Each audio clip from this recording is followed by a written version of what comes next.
Queridos cofrades y amigos, Ave María Purísima. Sin pecado concebida, María Santísima.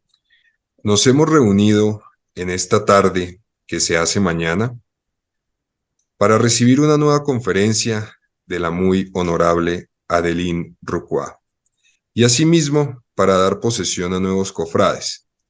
Un doble motivo que desde todas las perspectivas nos llena de profunda alegría y nos conduce a hablar de la esperanza. La conferencia de este día, Santiago, la esperanza, quiere recordarnos el sentido del apostolado de nuestro patrono y asimismo la incorporación de nuevos cofrades, que quiere ponernos de presente la fidelidad a la vocación de nuestra hermandad. Dios ayuda y Santiago intercede. Como bien sabemos, la virtud es la disposición habitual y firme a hacer u obrar el bien. En contraste, el vicio es la disposición habitual y firme a obrar el mal. Podríamos decir que la virtud es el hábito del bien, incluso de la bondad. De ahí que se obtenga por el propio esfuerzo, por la firmeza en el bien. No en vano, la raíz del vocablo virtud es la palabra latina vis, que significa fuerza. Como sabemos, distinguimos virtudes humanas, actitudes firmes que perfeccionan el entendimiento, como la música o la oratoria. Virtudes morales, actitudes firmes que perfeccionan la voluntad por el acto moralmente bueno, como la honradez, la cortesía o la amistad.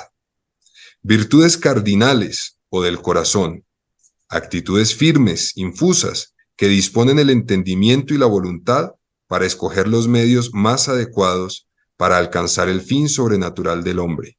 Son prudencia, justicia, fortaleza y templanza. Y las virtudes teologales, actitudes firmes que adaptan las facultades del hombre a la participación de la naturaleza divina, es decir, tienen por objeto único y directo a Dios, y son la fe, la esperanza y la caridad. Hoy, como ya les decíamos, nos convoca a hablar de la esperanza, sobre todo en medio de un mundo que parece que ha perdido la esperanza o en el cual es difícil vivir con esperanza. La esperanza, hermanos amadísimos, es la virtud teologal, lo cual quiere decir, ya lo decíamos, que tiene como origen, motivo y objeto a Dios. La esperanza, virtud por la que aspiramos al reino de los cielos y a la vida eterna como felicidad nuestra, y para lo cual ponemos nuestra confianza en las promesas de nuestro Señor Jesucristo y nos apoyamos, no en nuestras fuerzas, sino en los auxilios de la gracia del Espíritu Santo. Un poco más sencillo, la esperanza es la virtud teologal por la que sabemos que Dios habrá de otorgarnos los bienes que nos ha prometido. San Pablo explica que la fe es la garantía de los bienes que se esperan, la plena certeza de las realidades que no se ven. Podría ser que fe y esperanza fueran términos sinónimos, pero no, son en verdad términos análogos. La fe es la virtud teologal por la que creemos en Dios y en todo lo que Él nos ha dicho y revelado y que la Santa Iglesia nos propone. Por eso se nos enseñó con el Catecismo Astete. ¿Qué es la fe? La fe es creer en lo que no hemos visto porque Dios nos lo ha revelado. A su turno, la esperanza es la virtud teologal por la que aspiramos, como ya les decía, al reino de los cielos y a la vida eterna como felicidad nuestra, para lo cual es preciso, repetimos, poner nuestra confianza en las promesas de nuestro Señor Jesucristo, no apoyarnos en nuestras fuerzas, y sí apoyarnos, confiarnos en los auxilios de la gracia del Espíritu Santo.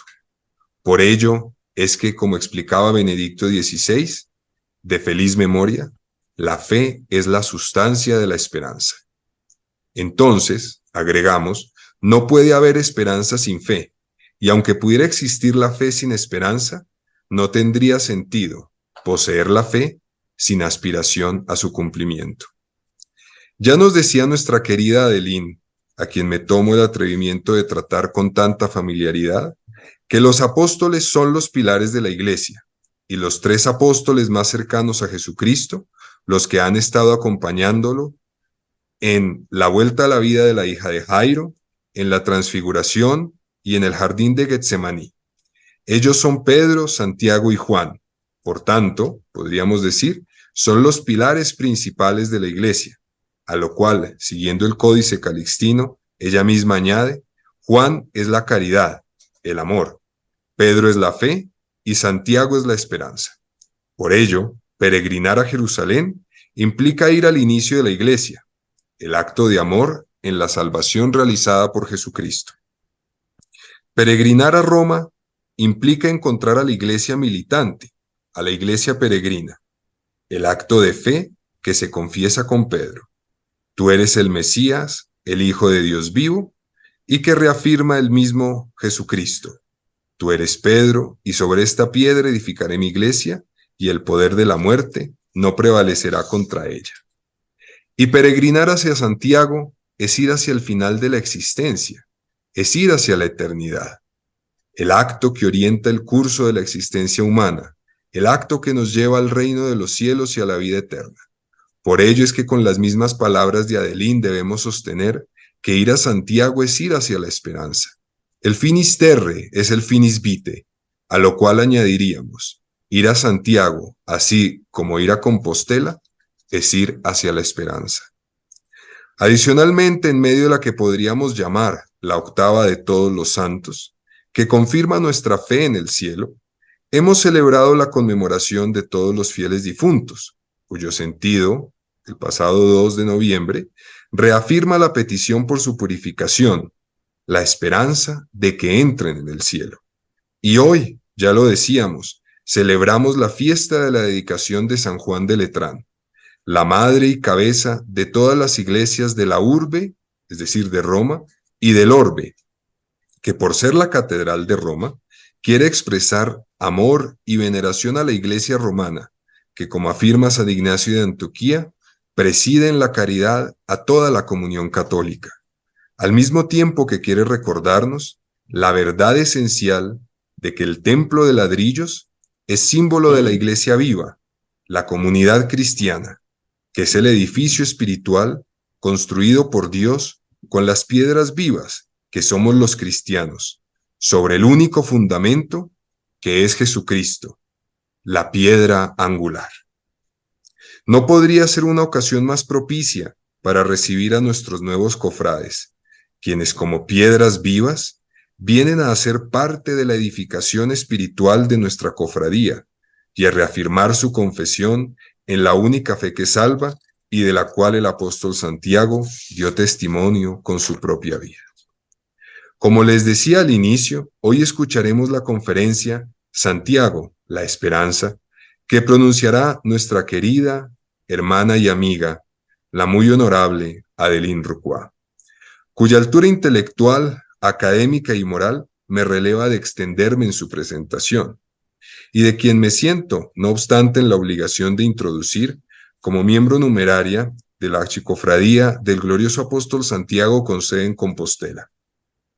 Doctor en Artes y Letras por la Universidad de París, especialista en la península ibérica durante la Edad Media, miembro del Comité de Expertos del Camino de Santiago y directora emérita de investigaciones del Centro Nacional de Investigación Científica de París. Gracias, Madame, por haber venido a honrarnos con sus palabras y con su presencia para alentarnos en medio de los días que vivimos, y cuya presencia solamente podemos retribuir con el agradecimiento del hermano que la abraza y del servidor que le reitera el ofrecimiento de su amistad. Bienvenida. Alabado sea Jesucristo. Entonces, muchísimas gracias por esta invitación a estar de nuevo esta mañana de Colombia, esta tarde de París. Me imagino que ven que ya está cayendo el día aquí. Y compartir un poquito esa historia del Santiago como esperanza y de la peregrinación a Santiago como peregrinación hacia la esperanza. Gracias pues por la invitación y si les parece vamos a pasar directamente al, al PowerPoint que va a acompañar para que se vea mejor. Puede ser este. ¿Mm? ¿Se ve bien? ¿Sí? Perfecto. Santiago, por lo tanto, la esperanza. ¿Mm? Ya Luis Felipe ha dado una serie. Entonces, bueno, pero un repaso rápido sobre nuestro apóstol favorito, Santiago, hermano de Juan, hijos de Zebedeo. Ahí se ve el mar de Galilea, o también llamado lago de Tiberíades, donde pescaban en la barca que se ve a la izquierda arriba, Zebedeo y sus dos hijos, Santiago y Juan, y sabemos que justo después de los otros hermanos, Pedro y Andrés, son los llamados por Cristo en esta orilla del lago de Tiberíades. Santiago, un apóstol, ahí tienen pues los momentos más importantes donde está al mismo tiempo que Pedro y Juan, por ejemplo, a la izquierda arriba, la resurrección de la hija de Jairo, arriba a la derecha, pues la transfiguración, abajo a la izquierda el jardín de Getsemaní, momentos que demuestran que Santiago es del círculo más íntimo de los amigos más cercanos a Jesucristo durante su vida terrestre y el primer mártir de entre los apóstoles, el único cuyo mártir esté en, en los Hechos de los Apóstoles. Bien, pasan 800 años y se descubre en Galicia la tumba de Santiago. Y inmediatamente se difunde, suponemos que se difunde por lo que llamamos la epístola del patriarca León, una primera explicación, pero en todo caso la difusión fue muy buena porque ya a partir de mediados del siglo IX, en todos los martirologios, o sea, la lista de los días del año con una breve biografía, vamos a decir, del santo que se celebraba ese día, a partir de la segunda mitad del siglo IX, fuera de España, ahí les he puesto uno de Saint-Germain-des-Prés en París actualmente, que añade a la fórmula habitual para el 25 de julio, nacimiento de Santiago Apóstol, hermano de Juan el Evangelista, que fue decapitado por el rey Herodes. Esto es lo que aparecía hasta entonces. Y en adelante se añade sus santísimos huesos transferidos desde Jerusalén a España y sepultados en los últimos confines de esta, son ampliamente venerados por el pueblo. O sea que la difusión ha sido buena. Por cierto, no tenemos para España en esa época ninguna noticia de que se haya descubierto la tumba. En el Finisterrae, a la izquierda les he puesto un mapa que está conservado en Albi, en el sur de Francia, que es más o menos de la época del descubrimiento. Lo que ven así en vertical, en azulado, se supone que es el Mediterráneo. O sea que Oriente está en la parte superior de este mapa, y en el fondo del Mediterráneo, a fin de cuentas, donde está es Jerusalén. En la parte de abajo y alrededor de este mapa, pues el océano, que es cómo se veía el mundo y como se ve todavía, se lo he puesto en un mapa un poquito más reciente, si se puede decir, ¿no? Ese mapa mundi donde también tenemos el Mediterráneo, el mapa con Oriente, donde se supone que está todavía el paraíso terrenal, pero cerrado, ¿m? Y las iglesias o los lugares donde están enterrados los apóstoles, ahí he puesto donde estaba Santiago. Así se ve cuando se habla del Finisterrae. Esa era la visión y Santiago que llega por vía marítima, cruzando todo el Mediterráneo y llegando a Padrón.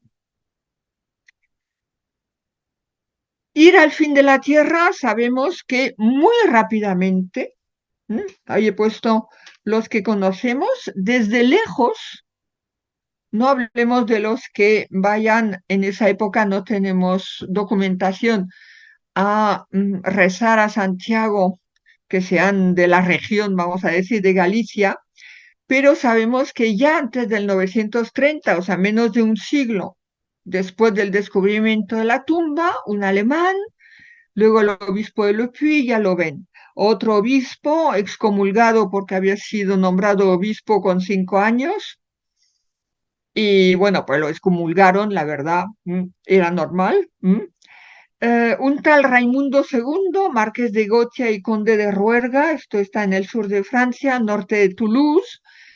Las crónicas dicen que fue asesinado en el Camino de Santiago. No sabemos si iba a Santiago o si existía ya una ruta por ahí llamada Camino de Santiago.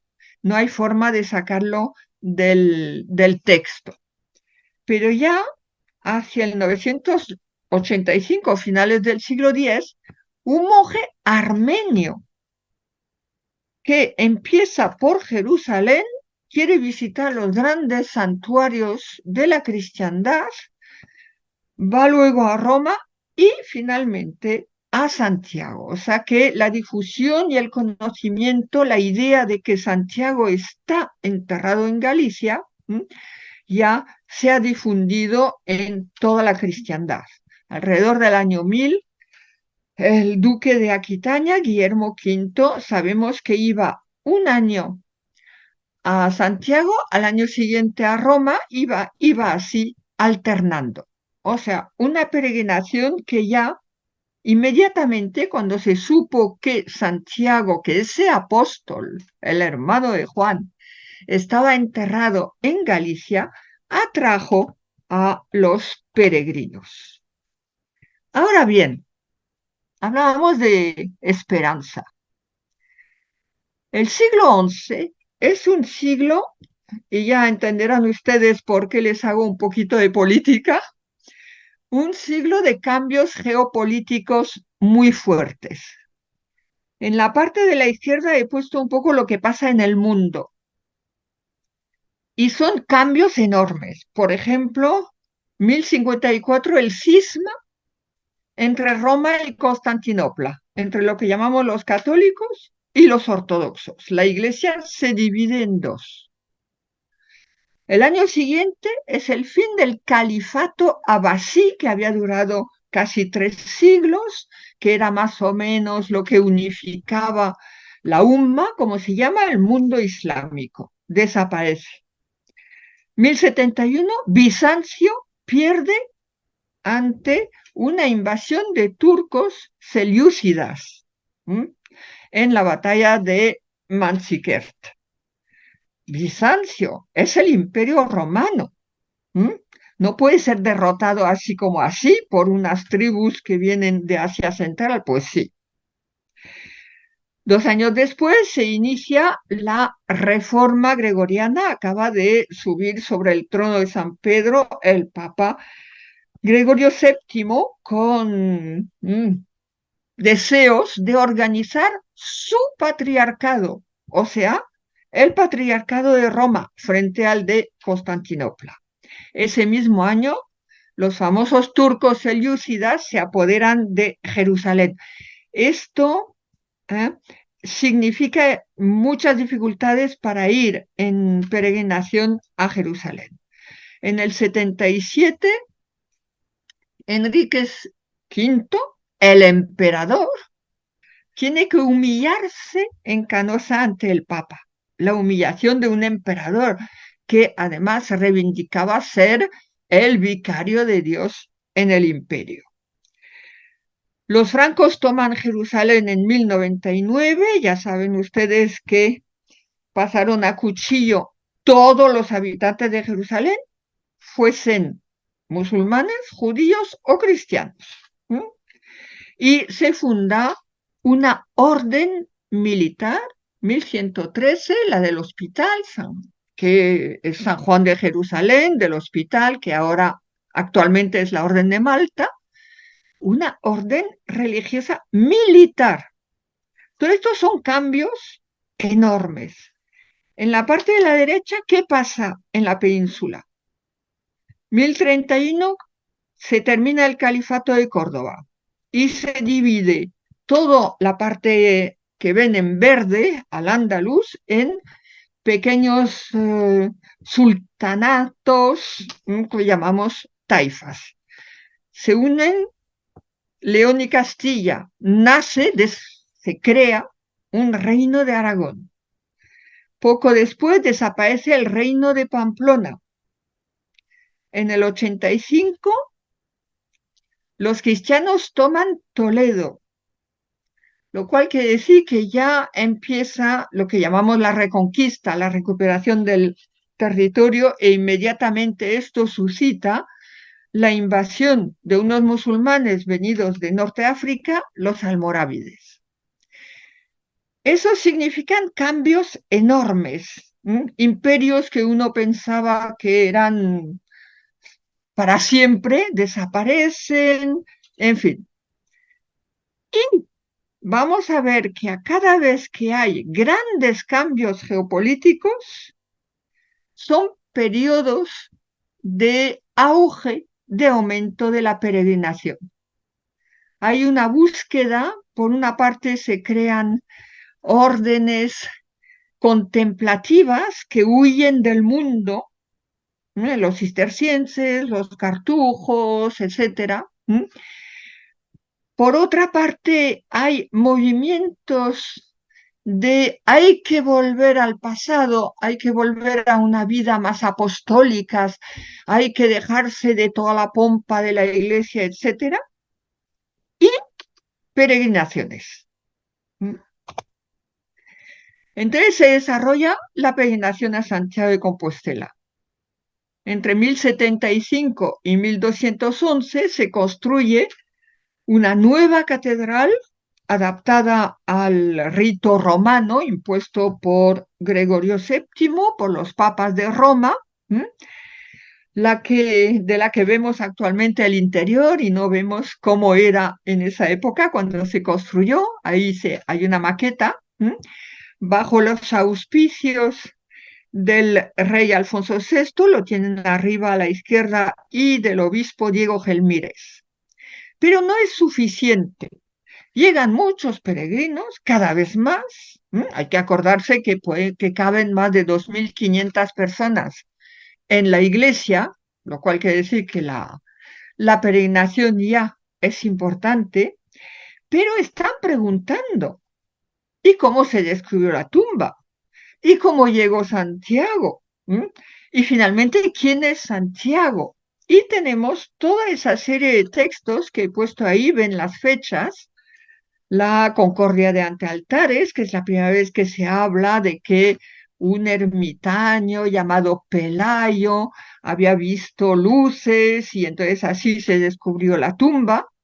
Cuidado, estamos 2 siglos y medio después del descubrimiento, con lo cual es una bonita historia, que sea verdadera, no lo sé.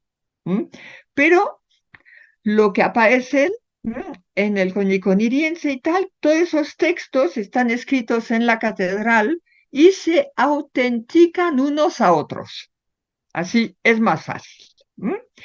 Y el Códice Calistino, que es el que nos interesa y por eso lo he subrayado. El Códice Calistino se atribuye al Papa Calixto II. El Códice Calistino Ahí he puesto las primeras páginas de cada una de las partes de este códice.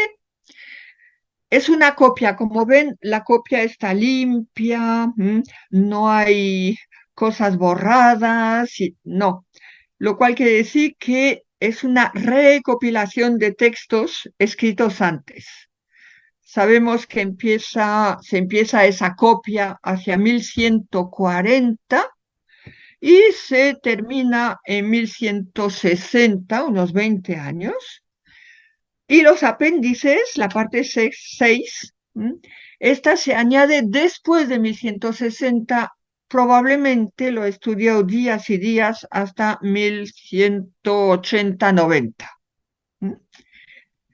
Aquí nos interesa sobre todo el libro 1, se llaman libros, pero son partes del mismo manuscrito. El libro 1, que son toda una serie de textos, liturgia para Santiago, sermones, himnos, misas. ¿Qué nos dicen de Santiago y de la peregrinación? Los autores, probablemente es la escuela catedral de la época, con estudiantes y maestros, bueno, de varios países, porque siendo un gran centro de peregrinación, venían no eran solamente del lugar. Nos dice primero, insiste mucho sobre Santiago, hijo de Zebedeo, hermano de Juan, de que era pescador en el lago de Tiberíades y se convirtió realmente en pescador de hombres. Hay esa relación, vamos a decir, primero ahí es una imagen figurada a la derecha de la pesca milagrosa, pero donde los apóstoles pescan y los religiosos, los vemos ahí, hay un dominico, un franciscano, pescan hombres, pero es lo que se les había pedido a los apóstoles. Y entonces el Códice Calistino insiste sobre esto. Santiago es pescador de hombres. Insiste también sobre la figura de Santiago como evangelizador hasta los confines del mundo conocido. Bueno, la Biblia y el Nuevo Testamento están escritos en Tierra Santa. Y los confines del mundo lo vemos en este mapa actual, pero porque no se representaba, ya lo han visto ustedes, no se representaba así el mundo en la época medieval, pero eso quiere decir que hasta Galicia, Santiago va a evangelizar. Esto lo repiten siempre en el libro 1 del Códice Calistino, tomado de un texto que circulaba ya en el Mediterráneo, primero en griego y después en latín, y que conocemos como el Breviario de los Apóstoles, Breviarium Apostolorum, no breviario porque leyesen el breviario, sino breviario en el sentido de resumen, algo breve. Y este breviarium explica que en el momento de la Pentecostés, cada apóstol recibió una parte del mundo a la que evangelizar. El jefe de los apóstoles, Pedro, recibe Roma, que es Italia, el centro del Imperio Romano. Su hermano Andrés, ¿se acuerdan ustedes que siempre se citan los primeros apóstoles, Pedro, Andrés, Santiago y Juan? Andrés recibe la segunda capital del imperio, Constantinopla. Y el que viene inmediatamente después es Santiago, que recibe Hispania. O sea que seguimos ahí con un cierto ranking, vamos a decir, una jerarquía. que demuestra además el peso de Hispania dentro del Imperio Romano, pero sobre todo que le da a Santiago una vocación que responde realmente a lo que Cristo les había dicho a los apóstoles, que fuesen hasta los confines del mundo para evangelizar. Y como lo ha recordado ya Luis Felipe, siempre en el libro 1 se habla de los mayores pilares de la iglesia dentro del grupo de los apóstoles, Pedro, Santiago y Juan, atribuyendo a Juan caritas, la virtud teologal del amor, a Pedro la fe y a Santiago la esperanza. El que va a Jerusalén vuelve a los orígenes de la religión. Va al amor de Dios, el amor de Dios que se traduce tanto por la creación del hombre como por su redención a través de la pasión de Cristo. Ahí está el amor está en Tierra Santa y la figura que lo representa, digamos, es Juan. Pedro, naturalmente, es el jefe de la iglesia, es la iglesia actual, no es los orígenes, es lo que pasa actualmente, y es la fe, jefe de los apóstoles y el primer obispo de Roma. Y entonces nos queda de las tres virtudes teologales, Santiago, que ha ido hasta los confines del mundo y está enterrado en los confines del mundo. El Códice Calistino, mediados del siglo XII, es quien atribuye a Santiago o asimila a Santiago a la virtud teologal de la esperanza. Y efectivamente, por eso les decía que en momentos de grandes cambios geopolíticos, los que no huyen hacia órdenes contemplativas, meditaciones, los que no huyen del mundo, los que no intentan, como todos esos movimientos así que se desarrollan en el siglo XII en Europa, los hemos llamado fácilmente cátaros, pero este es falso. Son movimientos que quieren volver a una sencillez, a una vida apostólica ideada, y que se correspondería con lo que hicieron en nuestra época, pues todos los hippies que se iban ahí a los montes y tal, y rechazaban lo que es el progreso. Y Santiago, ir a Santiago es ir a Jerusalén. En esa época no se puede ir, Roma es complicado también, se va a Santiago. El libro cuarto del mismo códice nos cuenta la historia de Carlomagno, lo ven ahí a la derecha abajo, que 3 noches seguidas vio un camino de estrellas en el cielo. Y Santiago se le apareció, ahí lo ven en la imagen, está vestido de azul, y entonces Santiago le dio la explicación y le dijo, este camino de estrellas que tú ves, que va desde Frisia, el norte de Países Bajos actuales, hasta la punta de Galicia, pues ahí te indica dónde está mi tumba para que la vayas a liberar de manos de los infieles.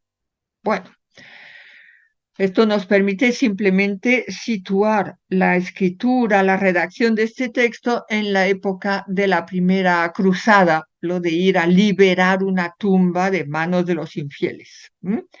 Pero bueno, para mostrar cómo en esa historia, pues Carlomagno no fue, nunca había muerto antes del descubrimiento de la tumba, pero eso es la parte histórica, para explicar a los peregrinos que al ir van a seguir los pasos del ejército de Carlomagno. Esto permite atribuir al emperador Carlomagno la creación del Camino de Santiago.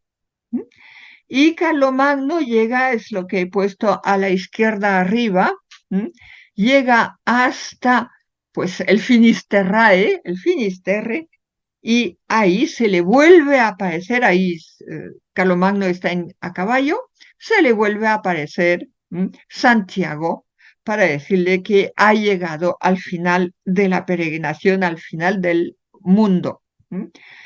Sabemos que esa historia no se escribió en primer lugar para los peregrinos, sino porque el obispo de Roma no estaba de acuerdo con la idea de que hubiese otra sede apostólica en Occidente, en su patriarcado.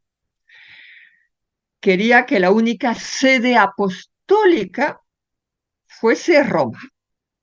Entonces puso en duda que Santiago hubiese evangelizado España y puso en duda que estuviese enterrado en Galicia.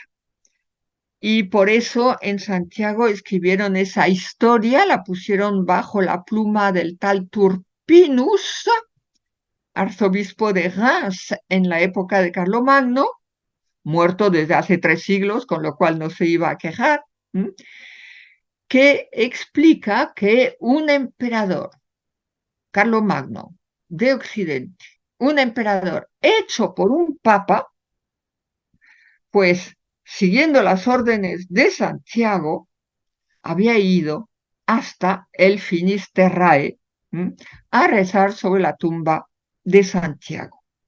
De hecho, esa historia sirvió al emperador Federico Barbarroja para proclamar y hacer proclamar su antepasado Carlomagno santo. Y San Carlomagno se debe a qué hecho, qué es lo que justificaría la canonización de Carlomagno. En esa época Roma no tiene el monopolio de las canonizaciones. ¿Qué es lo que justifica? Que Santiago se le haya aparecido y él haya ido hasta Santiago. Bien, la peregrinación se convierte efectivamente en un hecho social. Todo el mundo empieza a ir a Santiago, se empieza a ir en barco, los que tienen monturas, pues caballos o mulas van con su montura, los que no tienen van andando. Se organiza también pues todas las acogidas a lo largo del camino, albergues, acogida, lugares donde se da de comer al peregrino. Ya ven, es un hecho social, pero al mismo tiempo no deja de ser un camino de fe. Y ahí he puesto un ejemplo famoso, que es Raimundo Lulio. Ya saben que Raimundo Lulio, el gran filósofo de muy finales del siglo XIII, se convirtió, era mallorquín, se convirtió cuando tuvo, es la parte que ven a la izquierda, cuando tuvo la visión de 13 cruces, Cristo crucificado, muchas veces. Esto fue el origen de su conversión. Y después de convertirse, fue primero, la parte central de esta miniatura, fue primero a rezar a la Virgen de Rocamador, está en el Macizo Central en Francia. Inmediatamente después de ahí fue a Santiago, y lo ven a la derecha, Raimundo Lulio, a los pies del apóstol Santiago.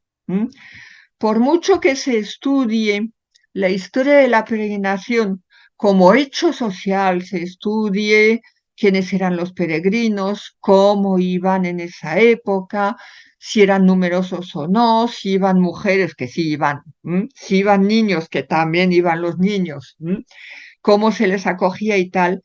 No hay que olvidar que sigue siendo un camino de fe. Llegamos al siglo XV, nuevos cambios.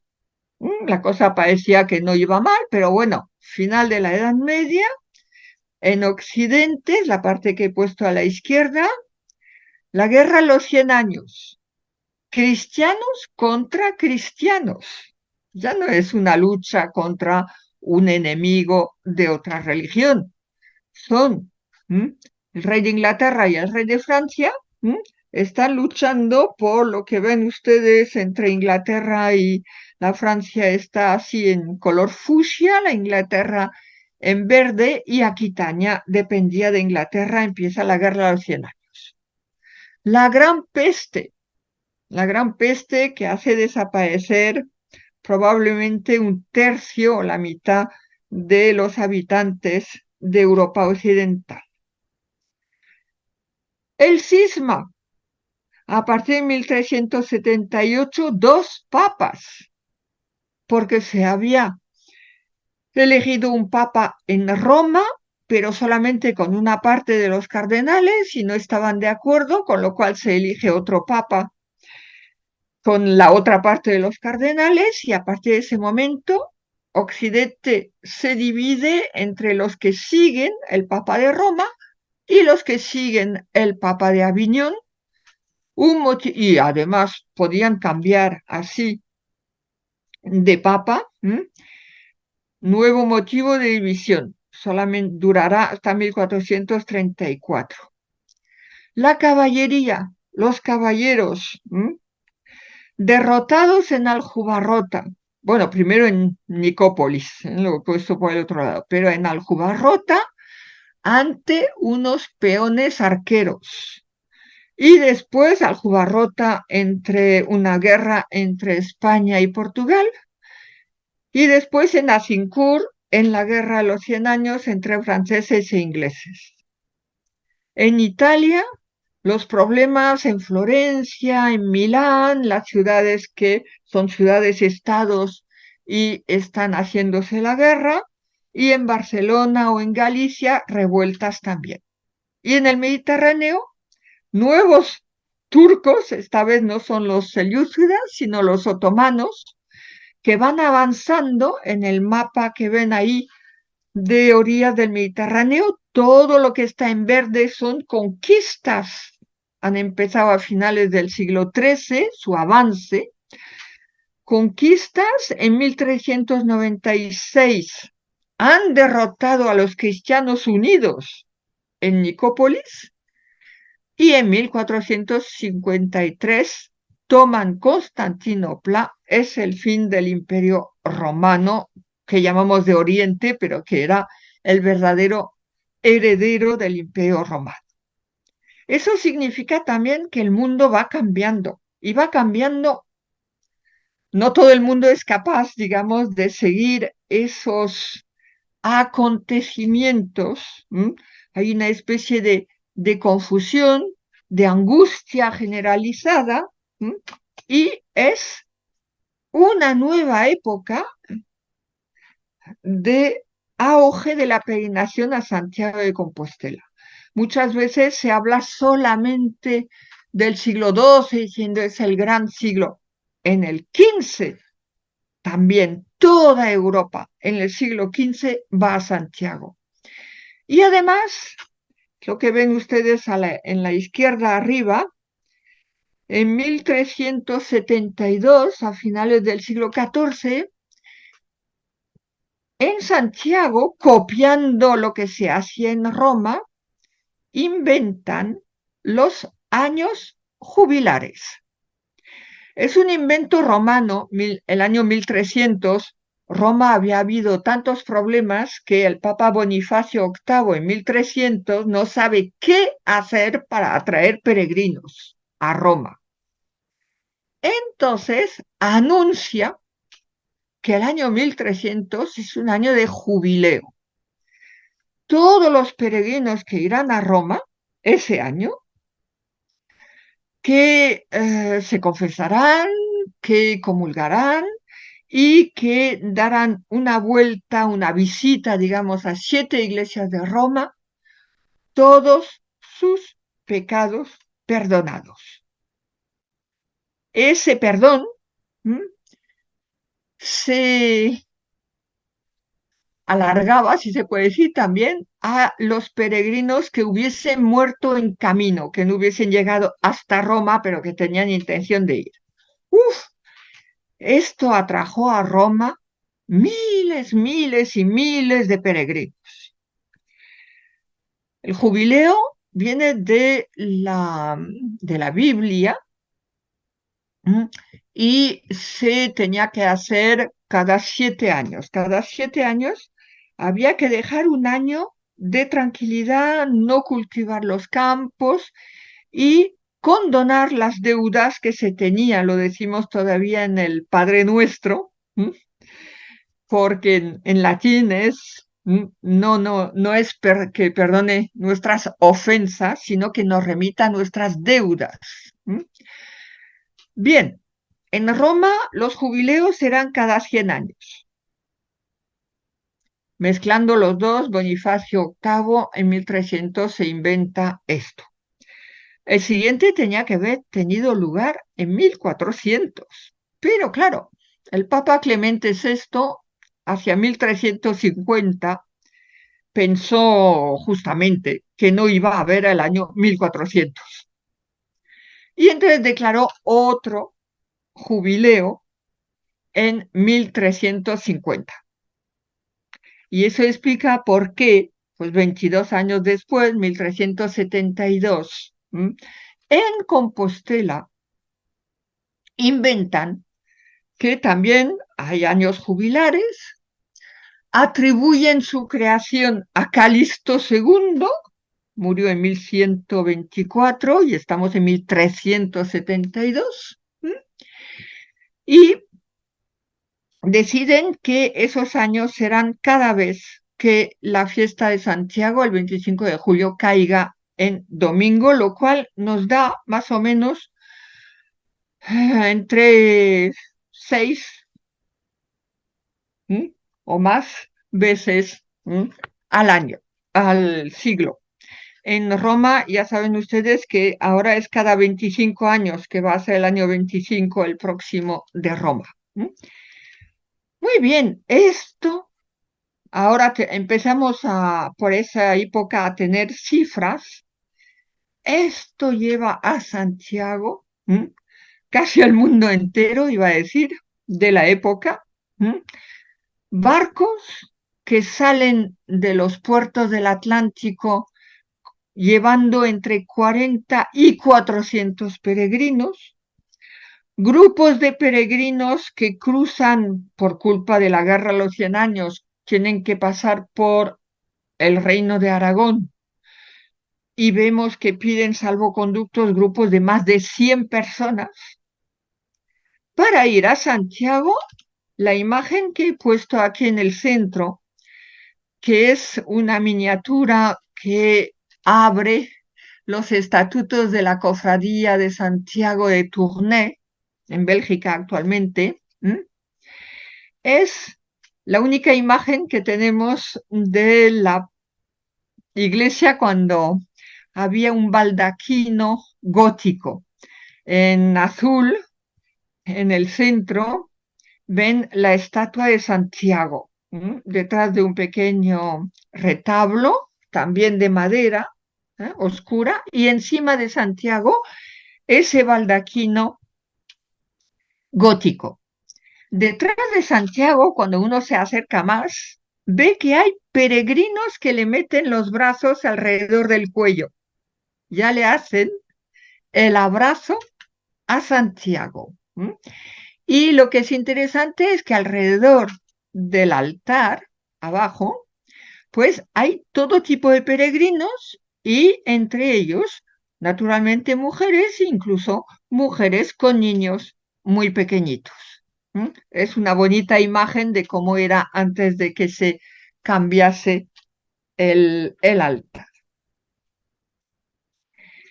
Pero al mismo tiempo, ya les decía, esos grandes problemas, esas confusiones, esos cambios rápidos donde desaparecen imperios, pasan cosas inauditas como cristianos que se están matando, etcétera, hace que hay una necesidad de protección, un deseo de buscar a alguien que proteja. Y es en esa época, a finales, muy finales del siglo XV, cuando empieza a aparecer el Santiago Caballero. ¿Mm?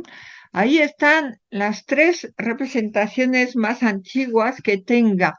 Antes sí, si se acuerdan, en la Catedral de Santiago hay un Santiago a caballo, que es caballero, el de la batalla de Clavijo, que es un puro invento. Hay dos o tres representaciones así, pero en esas representaciones medievales, anteriores a las que tienen ustedes ante los ojos, en las representaciones medievales, Santiago no lucha, no lucha, está mirando hacia el cielo, simplemente aparece en el cielo y espanta naturalmente a los enemigos. Pero a partir de finales del XV, Santiago ya está luchando, está protegiendo a sus devotos y a los cristianos en general, y por eso entre las patas, las piernas del caballo, pues hay cabezas ahí rodando y Santiago, pues ahí, con la espada y se ve que está entrando en batalla. Un deseo de protección. La peregrinación sigue viva en los siglos XVI a XVIII, lo que en Europa llamamos la época moderna. Sabemos que tenemos muchos relatos, como por ejemplo el libro que he puesto abajo en el centro, El viaje a San Giacomo di Galizia, de un cura italiano, Domenico Lafi, que en los años 1660-70 hizo 3 veces la peregrinación desde Italia hasta Santiago. A la izquierda una estampa, a la izquierda arriba una estampa francesa que dice que es el verdadero retrato de Santiago en Santiago de Compostela. Yo creo que el autor nunca estuvo, pero se ha preocupado en poner el hecho de que los peregrinos podían llegar detrás de la estatua, probablemente para hacer el abrazo a la estatua del apóstol. Y justo al lado tienen una de las primeras compostelas que tenemos, que conocemos, y luego ven otras estampas, o también a la derecha, abajo, totalmente a la derecha, un peregrino italiano que se ha pintado, además de contar su peregrinación, perdón, y se ha pintado, ha hecho unas representaciones en el siglo XVIII.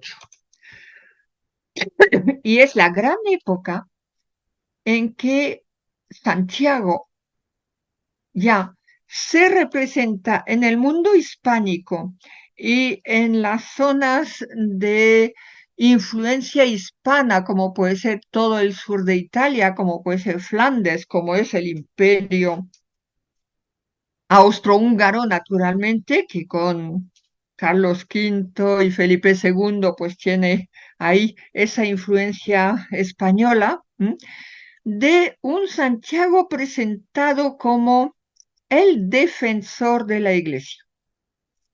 No hay que olvidar que el siglo XVI supone para la Iglesia católica, la Iglesia de Roma, un trauma. Primero porque hay una herejía, una gran herejía, un cisma. El luteranismo con Lutero, a partir de los años 1520, el protestantismo, y eso, ¿qué hacer?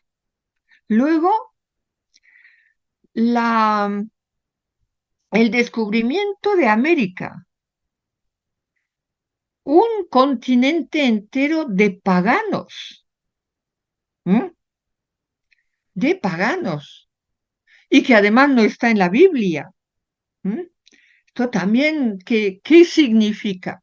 Se añade naturalmente a ello el avance de los turcos, que no solamente han tomado Constantinopla, sino que en 1520 están en las puertas de Viena en Austria, en 1526 se apoderan de Budapest.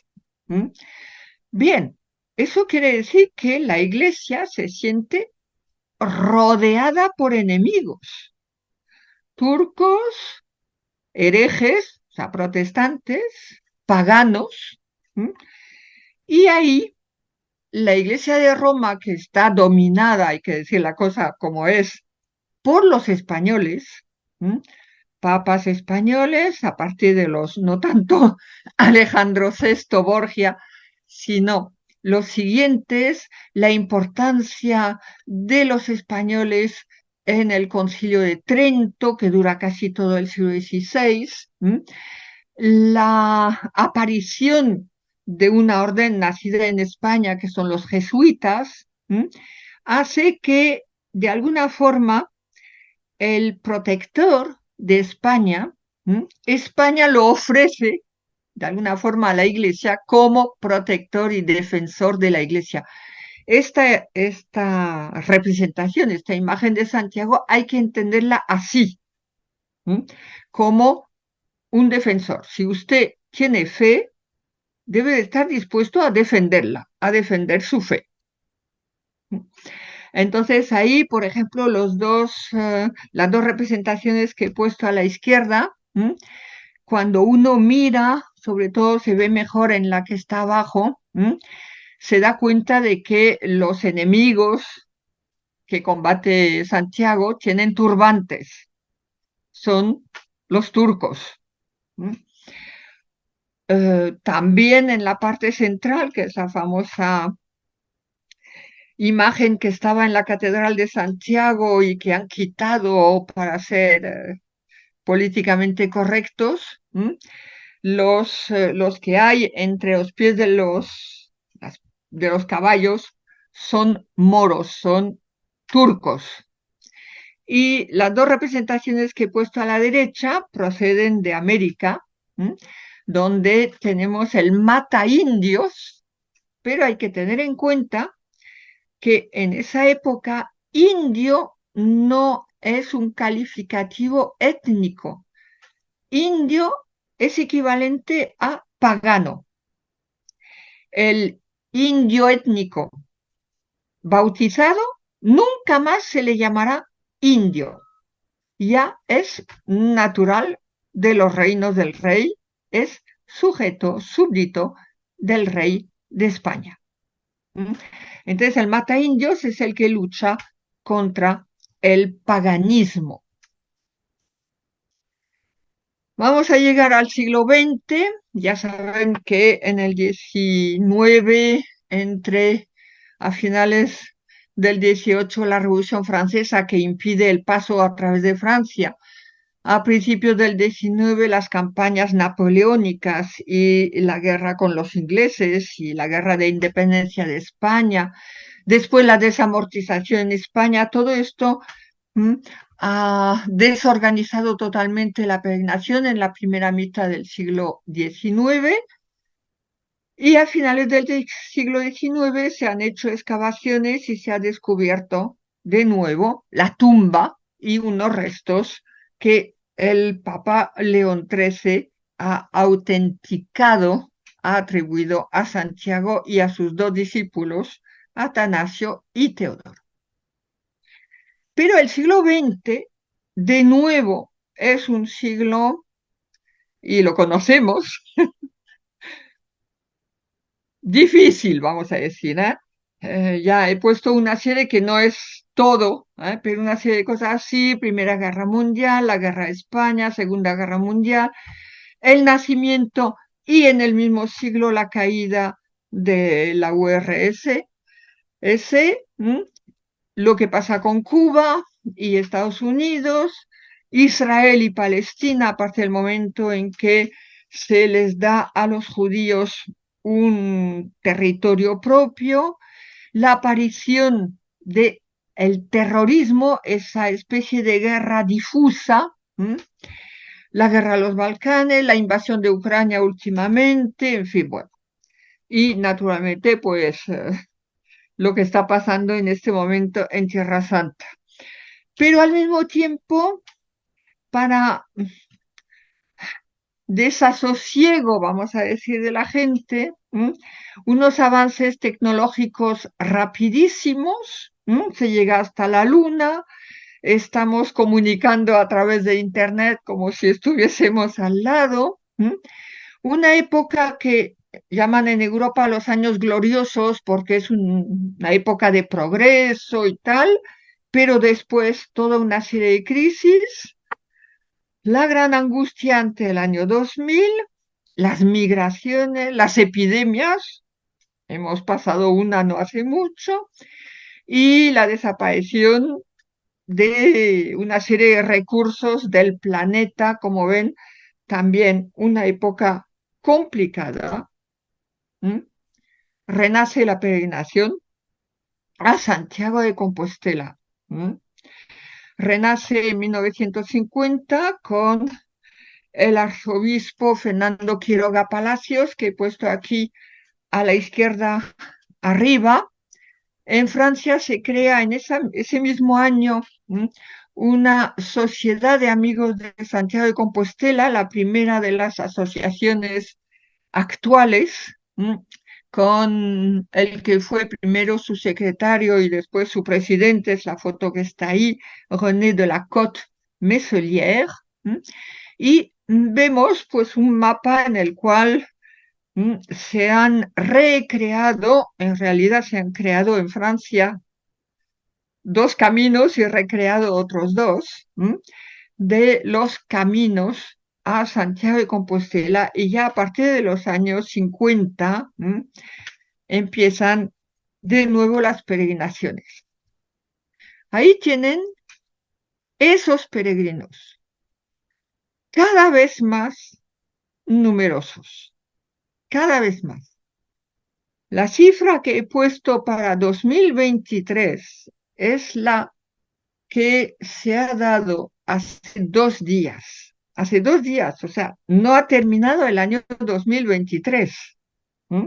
Faltan todavía pues todo el mes de noviembre y el mes de diciembre. Ya a finales de octubre, 432.280 personas habían conseguido su Compostela, yendo al 95-97% andando hasta Santiago. No les voy a explicar la importancia de esta peregrinación actualmente en una época de crisis. Y lo que nos recordaba Luis Felipe, llegar a Compostela es el final de este viaje, de este camino, y por eso ahora mucha gente después de Santiago sigue hasta Fisterra, hasta el Finisterrae, pero quien dice fin del viaje terrestre, dice fin de la vida,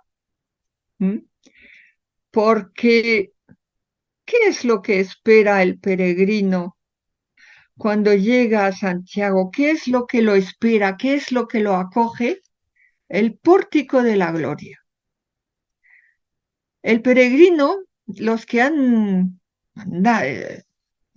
estuvieron andando por el camino de Santiago, los que lo han recorrido, han ido de iglesia en iglesia y han visto muchísimos tímpanos así, donde se representa el juicio final, el temor al momento no solamente del primer juicio después de la muerte, sino también del juicio final con Cristo o San Miguel en el centro, los buenos a la derecha de Cristo, los condenados a la izquierda, el infierno, etc. Pero el que llega a Santiago, lo acoge Santiago ahí en el parteluz, esa columna que está en el centro. ¿Mm? Lo acoge Santiago con una expresión, por cierto, de bondad absolutamente maravillosa. Y lo que hay encima de Santiago no es un juicio. Lo que hay encima de Santiago es la gloria de Cristo, es la parusia, es la vuelta, el final, ¿eh? Hacia donde vamos todos, lo que esperamos todos, ¿eh? Ese triunfo, esa vuelta de Cristo, y alrededor de Cristo, en ese tímpano, a su derecha y a su izquierda, aparte de, ya conocen cómo va, o sea, cómo se representa esto, alrededor de Cristo está lo que llamamos el tetramorfo, las representaciones de los cuatro evangelistas. En la parte inferior, los ángeles que llevan los arma Christi, o sea, los instrumentos de la pasión, y encima de esos ángeles, las almas de los elegidos. Es la gloria, pórtico de la gloria, no es un juicio. Los condenados están en la parte de la derecha, ahí un trocito pequeñito del arca de la derecha. Es la parusia, es la esperanza. Llegar al final del viaje, al final de la vida, o sea, a la vida eterna. Y les agradezco mucho su atención.